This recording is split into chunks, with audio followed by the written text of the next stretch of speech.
Hello everyone, welcome back to our channel English school. आज हम आपके सामने लेकर आए हैं अनसीन पेसेस। अनसीन पेसेस को सॉल्व कैसे करें, ये एक बहुत बड़ा अच्छा टॉपिक है जो अक्सर बोर्ड एग्जाम्स में, लोकल एग्जाम्स में और कॉम्पिटिटिव एग्जाम में पूछा जाता है। और ये बहुत अच्छा स्कोरिंग क्वेश्चन है जिसको आप रीडिंग कॉम्प्रिहेंशन में पूरे 100% मार्क्स ऑब्टेन कर सकते हैं। तो मैं बहुत ही सिंपल तरीका लेकर आया हूं जिससे आप जान सकेंगे किस प्रकार से अनसीन पेसेस को सॉल्व किया जाता है, कहां हमें टाइम मैनेजमेंट करके चलना होता है। ठीक है, तो हम देखते हैं। मैं हूं आयुष अग्रवाल और आप और मैं देखेंगे कि इस अनसीन पेसेस को कैसे सॉल्व किया जाता है। आइए हमारे टॉपिक पे चलते हैं।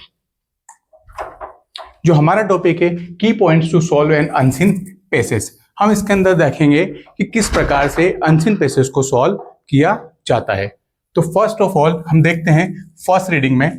तो इसके अंदर फर्स्ट रीडिंग करना होती है, इसके अंदर होगी 30 to 40 सेकेंड्स।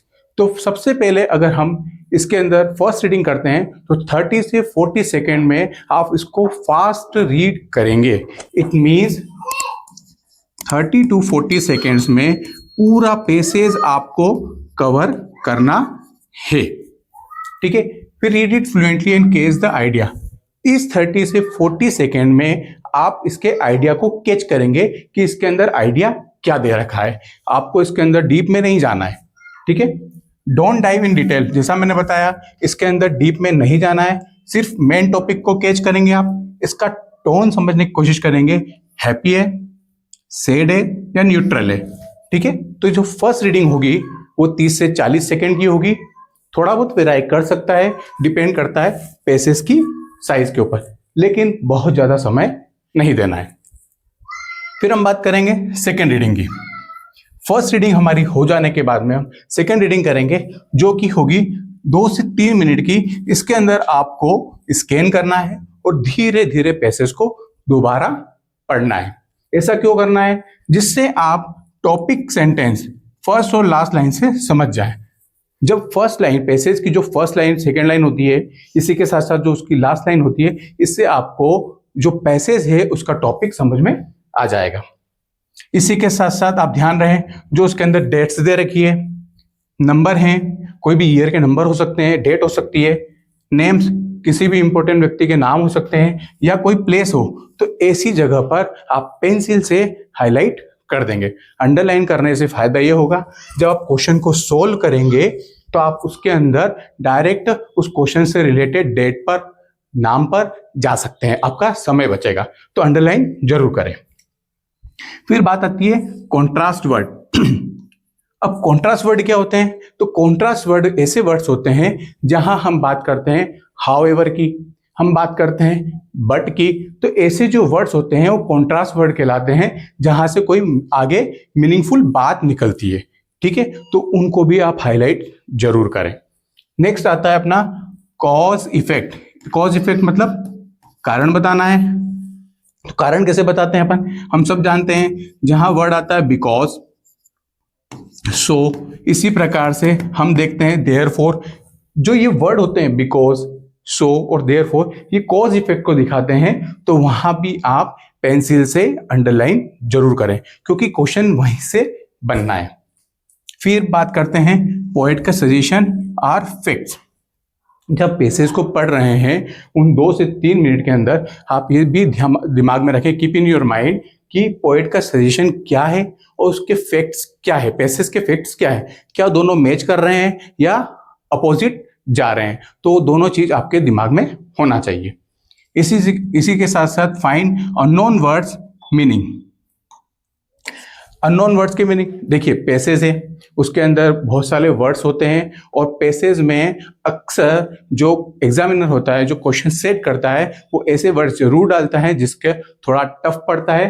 तो ऐसे अननोन वर्ड्स का मीनिंग हम निकालने के लिए, मैं नहीं कह रहा कि पूरा एग्जैक्ट मीनिंग आप निकालिए, लेकिन नियर बाय मीनिंग आप जरूर निकालें।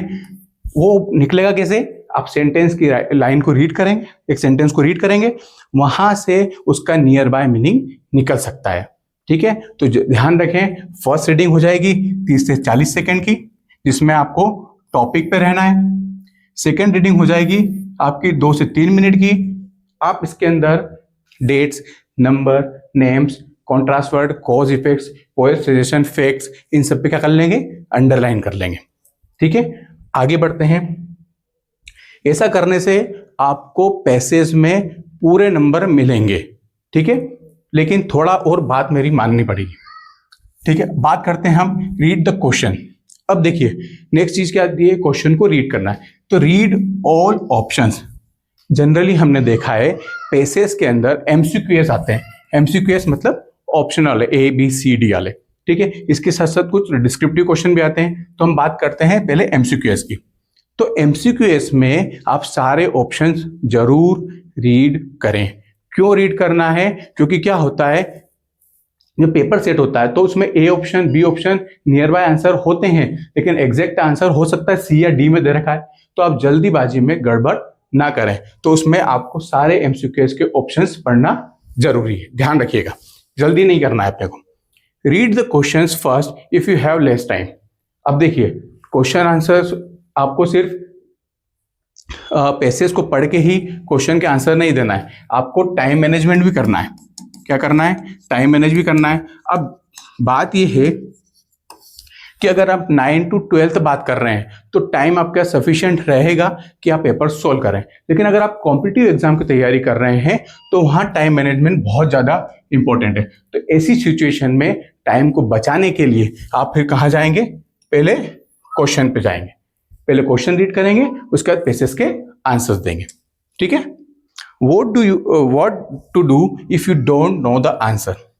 अब एक सिचुएशन ऐसी भी आती है कि आपको आंसर पता नहीं है, आप अंदाज लगाने वाली कंडीशन में आ गए कि अब क्या करें। तो ऐसे समय में आप ध्यान रहें, उस ऑप्शन को टिक करें। कौन से ऑप्शन को टिक करें, जिसका एविडेंस या सपोर्टिव आंसर पैसेज में दे रखा है। आपको अपना दिमाग नहीं लगाना है, हमें पूरा डिपेंड रहना है पैसेज पर। पैसेज जो बोल रहा है उसके अकॉर्डिंग आपको उसके सपोर्ट में आंसर देना है। तो A B C D 4 option में से उस पे आप आंसर देंगे जो नियरली क्लोज हो और उसके साथ उसको सपोर्ट कर रहा हो। किसको सपोर्ट कर रहा हो, पैसेज को सपोर्ट कर रहा हो, ध्यान रखिएगा। नेक्स्ट पॉइंट, टाइम मैनेजमेंट बहुत ज्यादा जरूरी है। 9 to 12 में दिक्कत नहीं आएगी, लेकिन कॉम्पिटिटिव एग्जाम में आ सकती है। तो फर्स्ट रीडिंग 30 से 40 सेकेंड्स की करेंगे। सेकेंड रीडिंग आप करेंगे 2 से 3 मिनट की, 2 to 3 मिनट्स। फिर क्वेश्चन रीडिंग आप करेंगे 2 to 3 मिनट्स, और फिर आप right answer in 2 to 3 minutes. अब देखिए फर्स्ट रीडिंग सेकेंड रीडिंग आपको समझ में आ गई। क्वेश्चन रीडिंग आप क्या करेंगे, जब क्वेश्चंस को ध्यान से पढ़ेंगे, सारे ऑप्शंस देखें, कौन सा डिस्क्रिप्टिव कौन सा एमसीक्यूएस फॉर्म में है उसको देखें ध्यान से। फिर जब राइट आंसर्स, जब उसके आंसर्स को लिखें तो बहुत ज्यादा आपको लिखने की जरूरत नहीं है, आप सिर्फ और सिर्फ ऑप्शन पे जाएंगे जो उसका आंसर होगा। नहीं तो हमने देखा है एज ए टीचर, मैं आपको बता दूं, जब हम क्वेश्चन लिख देते हैं उसके A B C D 4 option लिख देते हैं, फिर हम एक पे टिक करते हैं, तो ये टाइम मैनेजमेंट में नहीं आता है। आपसे जो क्वेश्चन पूछा गया है डायरेक्ट आप उसका आंसर टिक कीजिए। अगर मेरा आंसर सपोज बी है और मैंने उसमें लिख दिया वाटर, तो आप बस बी और वाटर लिख दें, ये आपका आंसर होगा और पूरा नंबर मिलेगा। ऐसा नहीं है आप क्वेश्चन लिख रहे हैं, A B C D 4 option लिख रहे हैं, उसके बाद एक टिक कर रहे हैं, क्योंकि अक्सर हमने देखा है 4 ऑप्शन लिखने में बच्चा भूल जाता है और टिक करना ही रह जाता है। ठीक है, तो इस बात का ध्यान रखें कि सिर्फ आंसर पे फोकस करना है। क्लियर, आगे बढ़ते हैं। जब आप कॉमन ट्रैप्स, अब अनसीन पैसेज पढ़ रहे हैं तो एग्जामिनर बहुत इजी पैसेज देने वाला नहीं है। अगर वो दे भी देगा तो उसके अंदर कुछ इस प्रकार का जाल बिछाएगा कि आप उसके अंदर फंस जाए। तो कॉमन ट्रैप्स को आइडेंटिफाई कैसे करना है, ठीक है, और आइडेंटिफाई करने के बाद में उससे ओवरकम कैसे करना है, उससे बाहर कैसे निकलना है, तो ये आप ध्यान दीजिए। तो confirm the answers from the passage if just opposite are nearly correct. सबसे पहले आंसर टिक करने के पहले उसको देखें ध्यान से, कौन से आंसर जस्ट अपोजिट और नियरली करेक्ट जो आंसर्स रहते हैं उनको ध्यान से देखें और पैसेज से कंपेयर करें। अगर पैसेज के सपोर्टिव हो या एविडेंस के साथ चल रहे हैं तो आप उस पर टिक करेंगे। ठीक है, अदरवाइज टिक नहीं करेंगे, अपना दिमाग नहीं लगाएंगे, ठीक है। Be careful to attempt options all of the above. अक्सर एग्जाम में पूछा जाता है ऑल ऑफ द अबोव करके, तो हम जनरली क्या करते हैं 99% हम ऑल ऑफ द अबोव पे बिना देखे टिक कर देते हैं। बिल्कुल गलत है। ऑल ऑफ द अबोव का टिक करने का ऑप्शन ये है, सबसे पहले ए बी सी और डी चारों ऑप्शंस को आप ध्यान से पढ़ेंगे तो ए बी सी अगर तीनों पैसेज से मैच होते हैं तो आप ऑल ऑफ द अबोव पे टिक करेंगे। अदरवाइज हो सकता है कि उसने ए और बी पैसेज के अकॉर्डिंग दिया है, सी ऑप्शन नहीं दिया है, तो आपका ऑल ऑफ द अबोव गलत हो जाएगा। तो ऐसे वाले क्वेश्चन को ध्यान से सोल्व करें, ठीक है। एजम्पशन, अनुमान लगाना, assumption of answers if evidence is given near by supportive. अब ऐसी सिचुएशन बन जाती है कि हमें आंसर पता ही नहीं है, तो हमें क्या करना पड़ेगा, एजम्पशन अंदाज लगाना पड़ेगा आंसर का, क्योंकि छोड़ने से रहे, छोड़ देंगे तो पूरा नंबर गया, लेकिन हम कर देंगे तो चांस बनते हैं। तो ऐसी सिचुएशन में आप लोग नियर बाय सपोर्टिव आंसर को देखें, जो आंसर ज्यादा सपोर्ट कर रहा है, किसको, पैसेज को ज्यादा सपोर्ट कर रहा है, ठीक है, आप उसी पे टिक करेंगे और किसी को भी छेड़ेंगे नहीं, ताकि पूरे पूरे हमारे चांस बने कि वो हमारा आंसर करेक्ट हो। क्यों, क्योंकि कॉमन ट्रैप्स में अक्सर ऐसा होता है कि नियर बाय आंसर्स दे दिए जाते हैं और हम गलत कर देते हैं, थोड़ा हम दूर का ले लेते हैं।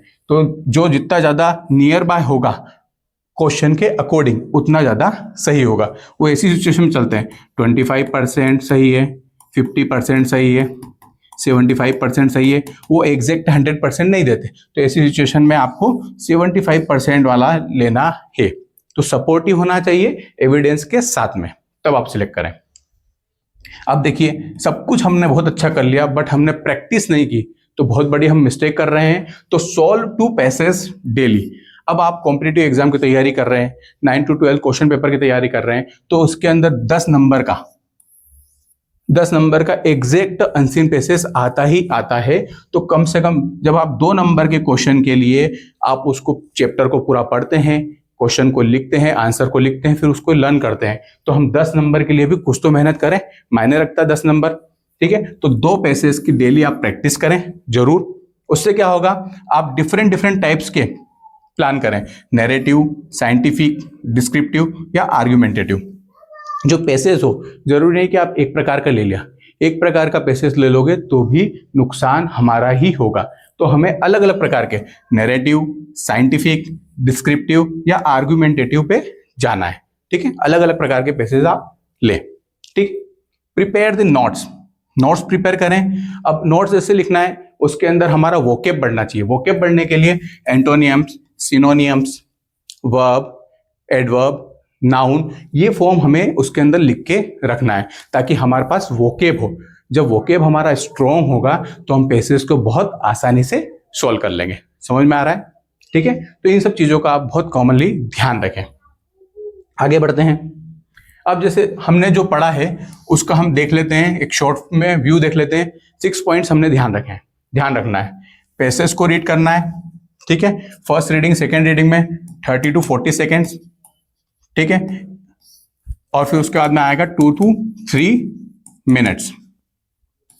इसके अंदर आपको टॉपिक पर कॉन्सेंट्रेट करना है, आइडिया पे जाना है, इसके अंदर डीप डाइव करना है, उसके अंदर उतरना है और अंडरलाइन करना है, ठीक है। कीवर्ड्स अंडरलाइन करें, बहुत बढ़िया, इसके अंदर दे रखा है। क्वेश्चन की रीडिंग ध्यान से करें। टाइम मैनेजमेंट को लेकर चलें कि किस प्रकार से हमें टाइम को मैनेज करना है। अलग अलग पार्ट के मैंने आपको टाइम मैनेजमेंट बता दिए हैं। कॉमन ट्रैप्स, क्या क्या कॉमन ट्रैप्स हो सकते हैं और उनसे ओवरकम कैसे करना है, बाहर कैसे निकलना है, वो अपन ने डिस्कस किया है। और इसी के साथ साथ हमने प्रैक्टिस प्लान के बारे में भी डिस्कस किया है। तो इस वजह से अगर आप 6 पॉइंट कवर कर लेते हैं तो मैं आपके साथ आपको अश्योर करता हूं कि आप पूरे में से पूरे नंबर ला पाएंगे। तो अगर आपको ये चीजें समझ में आ रही है तो मैं इसके डिस्क्रिप्शन में क्लास 9th, 10th, 11th और 12th इन सब के जो प्रीवियस एग्जाम हुआ था, हमारा प्रीवियस एग्जाम के जो भी अनसीन पैसेज के अंदर दे रखे थे उनकी लिंक में डाल दूंगा। तो आप लोग वहां से उनको सोल्व भी कर सकते हैं, उसका तरीका भी समझ सकते हैं। तो डिस्क्रिप्शन में उसकी लिंक आपको मिल जाएगी। आप लोग पसंद आ रहा है वीडियो तो लाइक, शेयर एंड सब्सक्राइब जरूर करें। अपने फ्रेंड्स को शेयर जरूर करें ताकि वो भी अनसीन पैसेज को सॉल्व कर सकें। इसी के साथ साथ इसके अंदर एक और बेनिफिट मैं आपको दे रहा हूं, हम 2 पैसेज सॉल्व करते हैं इसी मेथड से, ठीक है। स्टार्ट करते हैं। Read the passage carefully and answers the question. ठीक है, ये गलत हो गया है, answer the questions. Bhola the farmer wanted to sow wheat in his fields. He decided to ask his friends for help, but first he went to Dinanath and asked him, "My dear friend, can you help me sow the wheat?" Dinanath replied, "Oh, sorry, I have a stomach ache." Bhola then went to the Chandan and asked for his help. Chandan replied, "Oh, sorry, I have a headache." And Bhola finally went to the Pappu and asked for the help. Pappu replied, "Oh, sorry, I have a backache." ठीक है, Bhola did all the work alone. After some time, he had bags full of wheat. He asked his friends again, "Can you help me eat this wheat halwa?" All of them shouted, "Yes." इस प्रकार से हमने पहली reading जो की है वो 30 to 40 seconds की रीडिंग कंप्लीट की है। ठीक है, अब हम इसके अंदर डीप डाइव करेंगे और अंडरलाइन करेंगे नेम्स, डेट्स, इन चीजों पर। ठीक है, कॉज, उस कॉन्ट्रास्ट पे। तो Bhola the farmer, first of all हम देख रहे हैं इसके अंदर भोला क्या है, फार्मर है। ठीक है, एक underline. In his field he decided to ask his friend for help. इसने क्या किया है, अपने फ्रेंड से पूछना है। He went to Dinanath first. अब देखिए, हो सकता है कि वो नंबर ऑफ फ्रेंड्स पूछ ले किस किस के पास गया, तो हमने यहां पे लिख लिया पेंसिल से, फर्स्ट दीनानाथ के पास गया। My dear friend, can you help me to sow the wheat? Dinanath reply, क्या रिप्लाई था, ये इंपॉर्टेंट है, आई हैव स्टोमक एक, दीनानाथ का reply. Let's come to the second. Bhola then went to Chandan. अब वो किसके पास गया है, चंदन के पास में गया है, और ये कौन से नंबर का फ्रेंड है उसका, सेकेंड नंबर का। आज for the help, Chandan reply, oh sorry I have headache. Chandan का रिप्लाई क्या है, headache. Bhola finally went to Pappu. Finally went to Pappu, it means ये जो थर्ड पर्सन है, तो इसका मतलब हमारे दिमाग में क्लियर हो रहा है कि फर्स्ट, सेकेंड और थर्ड तीन फ्रेंड्स के पास गया है। What was his reply? Oh sorry, I have backache. तीनों के रिप्लाई हमें पता लग गए। भोला did all the work alone. अब जब सबने मना कर दिया, he has done the work alone. After some time, he had bag full of wheat. सब कुछ समय बाद क्या हो सकता है, full of wheat का बैग था उसके बाद। He asked his friends again, "Can you help me eat this wheat halwa?" All them shouted, "Yes." तो ये एक पैसेज हमने पढ़ा इस बार 3 से 4 मिनट का, और इसके अंदर हमने मेन चीजों पे अंडरलाइन किए। Now let's come to the question. Who help Bhola to sow wheat? Dinanath, Pappu, Chandan, nobody. अब देखिए इसको कैसे सॉल्व करेंगे। दीनानाथ, तुरंत दीनानाथ पे चले गए। इसने क्या बोला था, स्टोमक, नहीं है। सेकेंड में किसके पास बोला ऑप्शन, पप्पू। पप्पू के पास गए, पप्पू ने क्या बोला, बैकएक, ये भी आंसर नहीं है। चंदन के पास गए, चंदन सेकंड नंबर का, इसने बोला आई हैव हेडेक। तो मतलब हमारे पास तीनों के रीजन भी क्लियर है एविडेंस के साथ में। तो here the answer is nobody. Understood, समझ में आया कैसे सोल्व करना है। आगे क्वेश्चन देखते हैं। हु वाज भोला? भोला कौन था?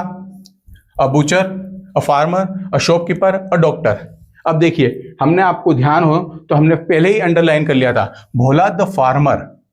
जरूरी है, इंपॉर्टेंट चीज है। भोला कौन है, फार्मर है। तो here the answer will be farmer. ठीक है। All his friends wanted to help Bhola sow wheat, eat halwa, play with Bhola. All his friends wanted, wanted मतलब व्हाट दे वांट, क्या चाहते हैं। ठीक है, तो help Bhola, they have excuses, उनके पास एक्सक्यूजेस थे। It means they don't want to help Bhola. Sow wheat, wheat मतलब बोना, बोना, व्हीट मतलब गेहूं को बोना। No, eat halwa, yes, they shouted and said yes. तो it means it may be possible, the answer will be eat halwa. Play with Bhola, खेलने की तो इसके अंदर बात ही नहीं है। It means the answer is eat halwa. Clear. Now next, Bhola did all the work. अब देखिए, यहां एमसीक्यूएस फॉर्म में है, यहां fill in the blanks form में दे दिया है, तो क्वेश्चंस वेराई कर सकते हैं। तो Bhola did all the work कैसे किया था, Bhola did all the work, तो Bhola did all the work alone. Bhola ने वर्क कैसे किया था, अलोन, अकेले किया था। तो you may right here alone. Clear. Right the antonym of shout. Antonym मतलब क्या होता है, अपोजिट। शाउट का अपोजिट आपको बताना है। तो शाउट का अपोजिट क्या हो सकता है, एक तो विस्पर, अब ये आपको समझना होगा, ये आपकी वोकेब से आएगा। किससे आएगा? वोकेब से आएगा। अगर आपकी वोकेब स्ट्रांग होगी, जो हमने आपको बोला प्रैक्टिस प्लान के अंदर, आप ज्यादा से ज्यादा सोल्व करेंगे, नए वर्ड्स आएंगे, वोकेब बढ़ेगी, एंटोनियम, सिनोनियम, वर्ब, नाउन, एडवर्ब ये मिल जाएगा आपको। या फिर आप कर सकते हैं मरमर, इसका मतलब होता है फुसफुसाना, धीरे धीरे बोलना, चिल्ला के बोलना, उसका ऑपोजिट विस्पर या मरमर। ठीक है, तो इस प्रकार से हमने फर्स्ट पैसेज सोल्व कर लिया। We have one more passage, let's see क्या है वो। आप सेंटेंस पैसेज को रीड करिए। अगर आप मोबाइल पे देख रहे हैं तो आप पॉज करके इसको जरूर रीड करें। ठीक है, मैं साइड में हो जाता हूं, स्क्रीनशॉट ले सकते हैं आप। The song of the bird is one of the loveliest sound in nature. Loveliest sound in nature कौन है? Song of the birds. ठीक है, तो थोड़ा सा एक बार फास्ट रीडिंग करते हैं। Sometimes when we are out in the country and we hear the birds singing, it seems to us they are calling back and forth. They just are telling one another something. The fact is that birds do communicate with one another, just as many as other animals do. Of course, at times the sounds that birds make are attempts at communication. A mother hen makes sound that warns her children of danger and causes them to crouch down motionless. Then she gives another call which collects them together. When wild birds migrate at night, they cry out. These cries may keep the birds together and help lost ones return to the flock, but the language of the bird is different from the language as we use it. We use words to express ideas, and these words have to be learned. Birds don't learn their language, it is inborn instinct with them. In one experiment, for example, chicks were kept away from cocks and hens so they could not bear the sound they made. Yet, when they grew up, they were able to make those sounds just as well. Chicks that has grown up with the cocks and hens. This does not mean the birds can learn how to sing. In fact, some birds can learn the songs of other birds. This is how the mockingbirds get this name. तो ये हमारी first reading हुई जो हमने fluently read किया है। अब हमारी सेकेंड रीडिंग आएगी। सेकेंड रीडिंग देखते हैं हम। इसमें हमें क्या करना है? अंडरलाइन करना है। ठीक है, ध्यान दें। The song of the bird is one of the loveliest sound in the bird. Which is the loveliest sound in the nature? The song of the bird. तो मैंने इस पे अंडरलाइन कर दिया है। Sometimes when we are out in our country, we hear the birds singing. It seems as they are calling back and forth. कैसा दिखता है? It seems as they are calling back and forth. आगे पीछे गा रहे हैं। That they are telling one another something. What they are doing? They are talking, discussing one another. ठीक है? They are telling one another something. The fact is that birds do communicate. Fact क्या है? They are communicating one another just as many other animals do. Of course, at times the sound that birds make are attempts at communication. अब देखिए, a mother hen makes sound that warns her children of danger and causes them to crouch down motionless. A mother hen क्या sound make करती है? Warne करती है her children of danger and causes them crouch down motionless. जो mother हेन होती है वो बच्चों को वॉर्न करती है, वो आवाज निकालती है तो बच्चों को क्या करती है? डेंजर से बाहर लाने के लिए उनको वॉर्न करती है। एंड क्राउच डाउन मोशनलेस, और उनको बोलती है कि भैया नीचे झुक जाओ। क्राउच मतलब क्या होता है? क्राउच डाउन, नीचे झुकना। ठीक है, झुकने के लिए बोलती है। एंड मोशनलेस मतलब जहां हो वहीं खड़े हो जाओ। Then she gives another call which collects them together. एक और कॉल क्या है? अनदर कॉल में क्या बोलती है कि तुम सब क्या हो जाओ? इकट्ठा हो जाओ। अंडरलाइन किया क्योंकि जरूरी बात है। When wild birds migrate at night, जो वाइल्ड बर्ड्स होते हैं माइग्रेट करते हैं, पलायन करते हैं नाइट में, दे क्राई आउट, क्राई करते हैं, चिल्लाते हैं। और इसका मीनिंग क्या है? This cries may keep the birds together. सारे बर्ड्स को क्या कर दिया उन्होंने? टुगेदर, साथ में कर दिया, वॉर्न कर दिया। And help lost one return to the flock. और ऐसे बर्ड्स भी होते हैं जो भूल जाते हैं, भटक जाते हैं, सो गए गहरी नींद में, तो उनको हेल्प करते हैं कि हमारा जो फ्लॉक है, जो हमारा झुंड है, उसके अंदर रिटर्न आ जाओ भैया, कुछ ना कुछ जरूरी बात है। But the languages of bird is different from the languages we use it. Language किसकी डिफरेंट है? Languages bird is different from us, जो हमारी लैंग्वेज है उससे डिफरेंट है। ये इंपॉर्टेंट चीज थी। We use words to express idea. For what we are using the words? To express the ideas. These words have to be learn. ये क्या करना पड़ते हैं? लर्न करना होते हैं, ठीक है। बर्ड्स डोंट लर्न, ओहो बहुत जरूरी, birds don't learn their language, it is inborn instinct with them. ये तो क्या है? इनबोर्न, जन्म से ही उनके स्वभाव में है। ये क्या होती है? स्वाभाविक, मतलब उनके मन में है, पहले से ही अपने आप ही आती है, इंस्टिंक्ट विद देम। ये इंपॉर्टेंट चीज लगी, ठीक है। इन वन एक्सपेरिमेंट, एक एक्सपेरिमेंट किया गया। For example, chicks were kept away. जो चिक्स होते हैं, जो हैन के जो बच्चे होते हैं, उनको थोड़ा दूर रखा गया from cocks and hens, hens और उनके मदर फादर से। So they could not hear the sound they made, ताकि वो क्या बोलते, उस साउंड को बना नहीं सके जो अक्सर हमारे जो मुर्गे होते हैं, कॉक और चिक होते हैं, वो बनाते हैं, ठीक है। येट, बावजूद, when they grew up they were able to make those sounds, they were able to make those sound, फिर भी उसके बाद भी उन्होंने वो साउंड बना लिया। just as well, उसी प्रकार से chicks that are grown up with their cocks and hens, उसी प्रकार से जो उनके साथ में रहे, मतलब डिस्टेंस से फर्क नहीं पड़ा, उन सबको इनबॉर्न था, ठीक है। This doesn't mean that the birds can learn, इसका मतलब ये नहीं कि वो बर्ड्स सीख नहीं सकते to sing. In fact some birds can learn the songs of other birds. इसके साथ साथ कुछ बर्ड्स तो ऐसे हैं जो दूसरे बर्ड्स के बारे में भी सीख जाते हैं। This is how the mocking birds get its name, इसीलिए उनका नाम क्या दिया गया है? Mocking birds. किसका नाम दिया गया है? Those learn the songs of other birds, ठीक है। तो हमने इंपॉर्टेंट बातों को यहाँ पे क्या कर लिया? अंडरलाइन कर लिया। ऐसा मुझे लगा कुछ डिफिकल्ट वर्ड्स थे तो उनका मैंने मीनिंग निकालने की कोशिश की है, ठीक है। अब हम क्वेश्चंस पे चलते हैं।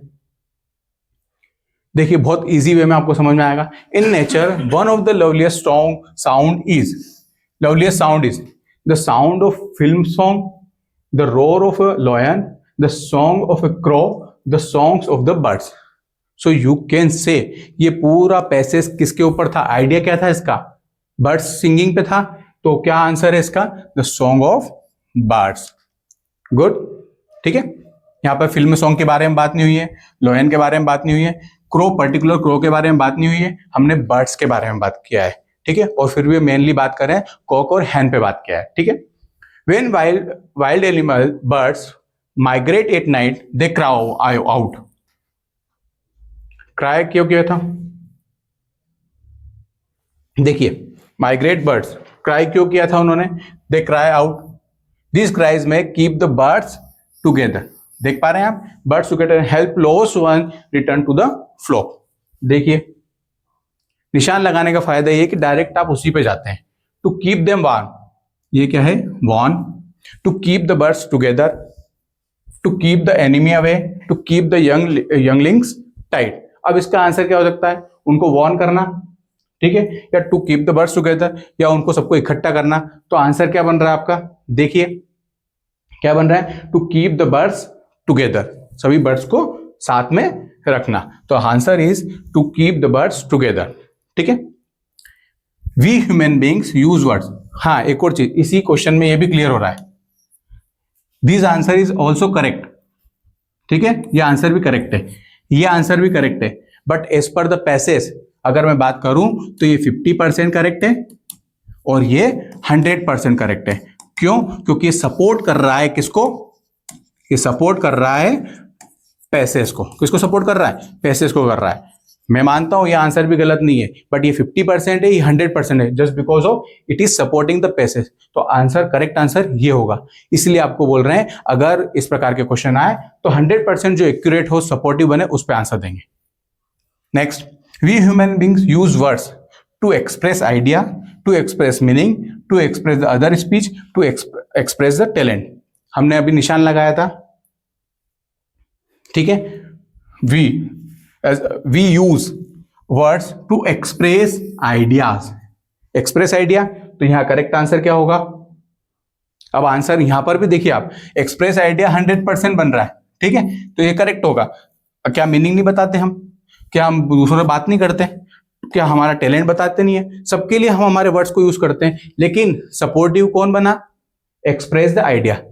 तो यहां पर कंफर्म आंसर क्या होगा? Express the idea. ठीक है, यही होता है, थोड़ा सा सपोर्टिव का फर्क पड़ता है। आगे बढ़ते हैं। Birds don't learn the language as it is taught to learn, it is only a quality with human, it is inborn instinct with them, it is developed with extra intelligency. अब देखिए यहां पर चारों दिया, ठीक है, तो यहां आंसर क्या बना था? मैंने बताया था आपको, इंस्टिंक्ट, इनबॉर्न, मतलब उनके अंदर से इनबिल्ट है। क्यों? क्योंकि जब उस चिक को अलग रखा था तो भी वो क्या बोल रहा था? सॉन्ग गा पा रहा था, लैंग्वेज समझ पा रहा था। इट मीन्स उनके इनबॉर्न है, वो बचपन से ही, स्वाभाविक प्रवृत्ति से ही वो सीख जाते हैं। ठीक है। The noun form of the मॉकिंग is mockery, mock, mocked, mockingly. तो हियर द नाउन फॉर्म, अब नाउन फॉर्म जो आएगा ये आपके प्रैक्टिस प्लान से आएगा। ठीक है, तो आप लोग प्रैक्टिस जरूर करें। इस प्रकार से हमने पूरे अनसीन पैसेज को कैसे सॉल्व किया जाता है इसको देखा है, समझा है, अलग अलग उसके मैंने पार्ट्स किए हैं, उनको हमने देखा समझा है, और उसके साथ साथ 2 पैसेज मैंने आपको उसी मेथड से सॉल्व कराए हैं। तो मेरा पूरा वादा है आपसे कि अगर आपने इस वीडियो को पूरा देखा है तो आप पूरे नंबर लेकर आ जाएंगे। और अपने फ्रेंड्स से लाइक, शेयर एंड सब्सक्राइब करना ना भूलें ताकि वो भी इस वीडियो का फायदा ले सके। वीडियो के अलग से क्लास 9, 10th, 11th और 12th के अनसीन पैसेज के लिंक मैं इसके डिस्क्रिप्शन में डाल दूंगा, उनको देखना ना भूलें। Thank you, keep watching English school.